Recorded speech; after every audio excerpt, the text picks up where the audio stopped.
नमस्कार और the deep dive में आपका स्वागत है। जी। आज हम आस्था और अनुष्ठान की दुनिया में एक बहुत गहरी पड़ताल करने वाले हैं। बिल्कुल। हमारे पास एक स्रोत है जो सूर्य देव और उनसे जुड़े रविवार के व्रत के बारे में काफी विस्तार से बताता है।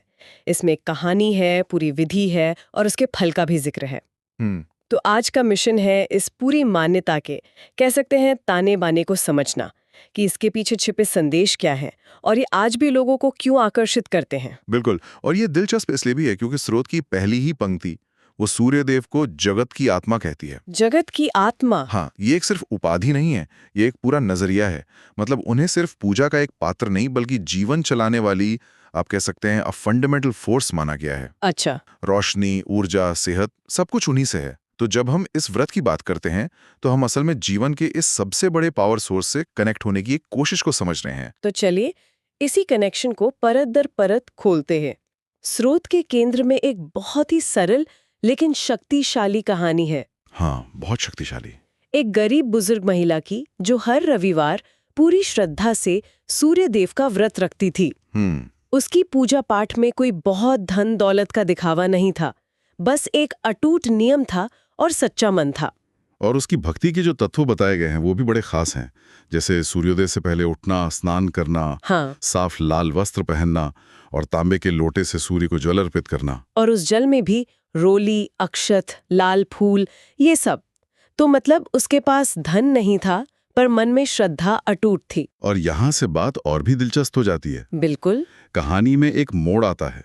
उसके एक ईर्ष्यालु पड़ोसन के बारे में बताया गया है जो वृद्धा की भक्ति की परीक्षा लेने की योजना बनाती है। हाँ, और वो परीक्षा भी एक बहुत ही छोटी रोजमर्रा की लगने वाली चीज से शुरू होती है। गोबर से, है ना? उसने एक रविवार जानबूझकर उसे पूजा के लिए आंगन लीपने को गोबर देने से मना कर दिया। ये कहानी को बहुत जीवंत बना देता है। बिल्कुल। ये एक क्लासिक ट्रोप है कि कैसे बड़ी आध्यात्मिक परीक्षाओं की शुरुआत अक्सर छोटी-मोटी इंसानी जलन से होती है। सही बात है।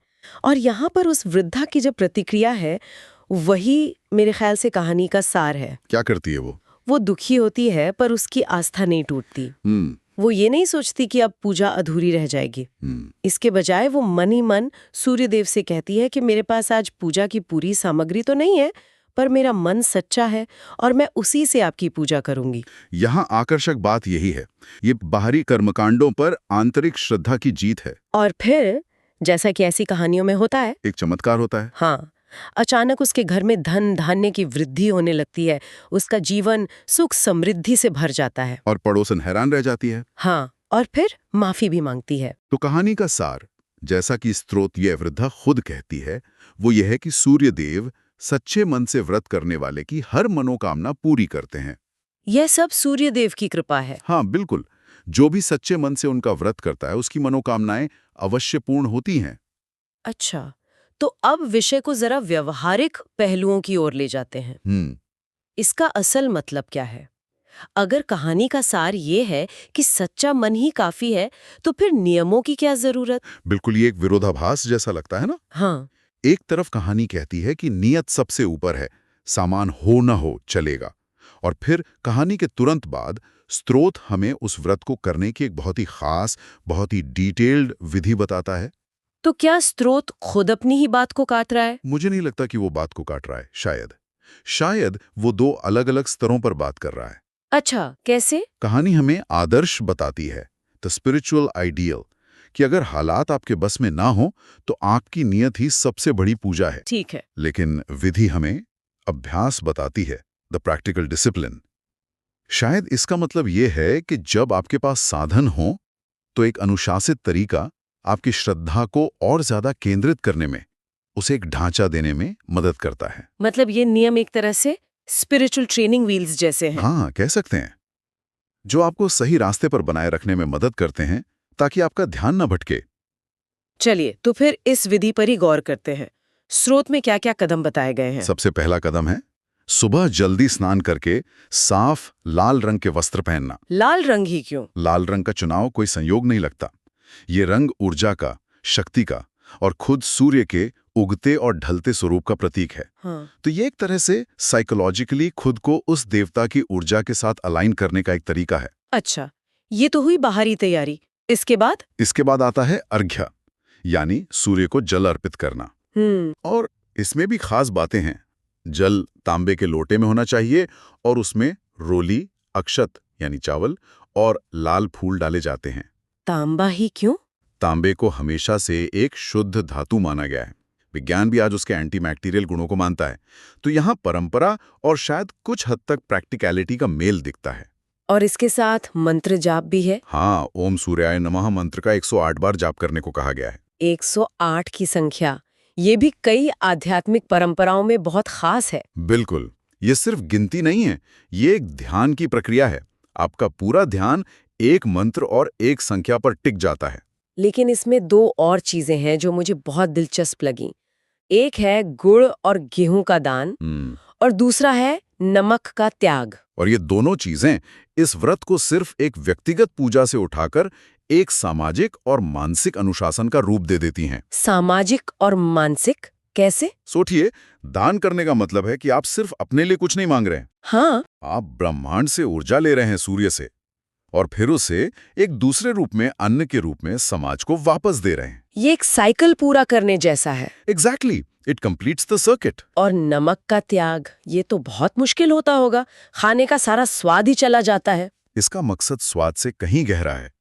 नमक हमारी इंद्रियों को, खासकर जीभ को, सबसे ज्यादा उत्तेजित करने वाली चीजों में से एक है। अच्छा? नमक छोड़ने का मतलब है आप जानबूझकर अपनी एक प्रबल इंद्रिय की इच्छा पर काबू पा रहे हैं। ये आत्मनियंत्रण है। बिल्कुल, सेल्फ डिसिप्लिन का एक बहुत बड़ा अभ्यास है ये। तो ये व्रत सिर्फ प्रार्थना नहीं है, ये एक तरह का मेंटल एंड फिजिकल वर्कआउट भी है। आप अपनी इच्छा शक्ति को मजबूत कर रहे हैं। तो ये पूरी विधि सिर्फ हाथ जोड़कर प्रार्थना करने से कहीं ज्यादा है। कहीं ज्यादा। इसमें मनोवैज्ञानिक तैयारी है, ध्यान है, सामाजिक जिम्मेदारी है और आत्म अनुशासन भी। ये तो एक पूरा पैकेज है।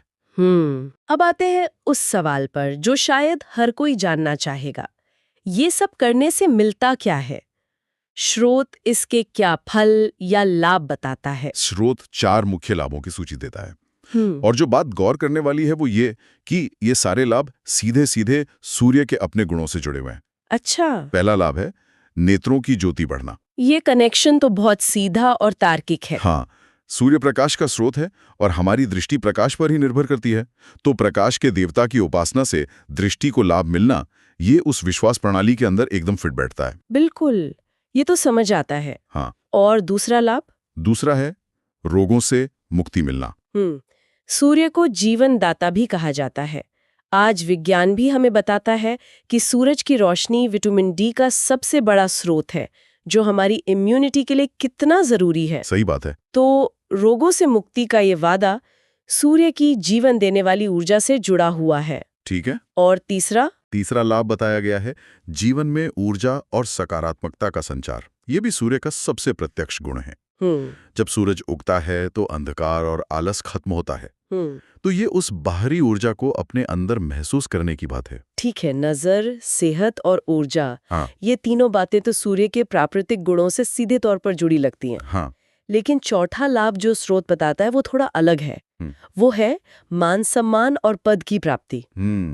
इसका सूर्य से क्या लेना देना हो सकता है? ये तो बहुत सांसारिक, बहुत वर्ल्डली चीज लगती है। ये एक बहुत ही अच्छा सवाल है।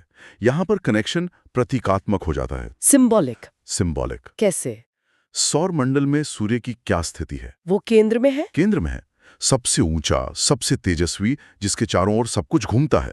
अच्छा। वो अधिकार, नेतृत्व और प्रोमिनेंस का प्रतीक है। अच्छा। तो ये विश्वास है कि जब आप उस केंद्रीय शक्ति की उपासना करते हैं तो आप उसके कुछ गुण अपने जीवन में भी आकर्षित करते हैं। आपको भी समाज में एक केंद्रीय, एक सामान्य स्थान मिलता है। मतलब ये एक तरह का कॉस्मिक रोल मॉडल मानने जैसा है कि आप जिसकी पूजा करते हैं आप वैसा ही बनने की कामना करते हैं। हाँ, कुछ हद तक। लेकिन क्या इससे ये रिश्ता थोड़ा लेन देन वाला, ट्रांजैक्शनल नहीं हो जाता कि मैं व्रत रखूंगी और बदले में मुझे समाज में स्टेटस